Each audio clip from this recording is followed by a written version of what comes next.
L'avènement de Christ. En tant que croyants, nous savons que Christ reviendra pour conquérir ses ennemis et établir son royaume. Même si beaucoup de détails sur l'avènement de Christ sont inconnus, nous avons l'assurance qu'il viendra comme juge, roi et seigneur. Personne ne peut connaître le jour ou le moment précis du retour de Christ.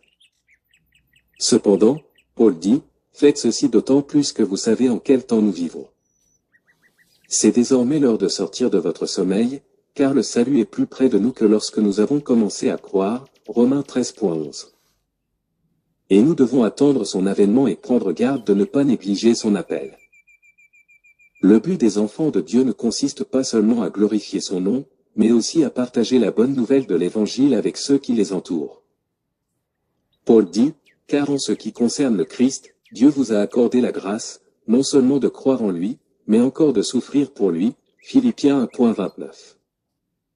Ne vivez pas comme si le temps était en suspens parce que vous attendez le retour de Christ, mais la pensée que les gens feront face au jugement final devrait, en tant que chrétiens, vous inciter à proclamer ouvertement l'Évangile tandis que les cœurs sont encore réceptifs.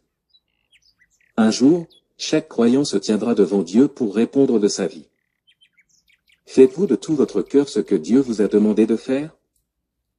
Indépendamment de vos craintes ou de votre capacité d'atteindre les buts déterminés par Dieu, si vous permettez à Dieu d'œuvrer dans votre cœur, son objectif s'accomplira.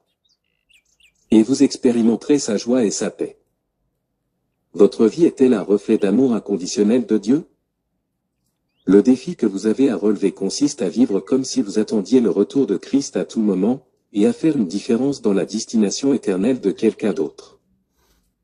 Jacques 2.12 dit, « Parlez et agissez donc comme des personnes appelées à être jugées par la loi de liberté. » Priez que Dieu se serve de vous pour apporter l'espoir éternel aux autres personnes.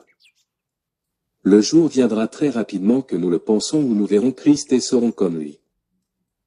D'ailleurs, d'après l'eschatologie biblique, nous sommes arrivés à la réalisation de la prophétie de l'enlèvement de l'Église et la venue de l'impie, l'Antéchrist.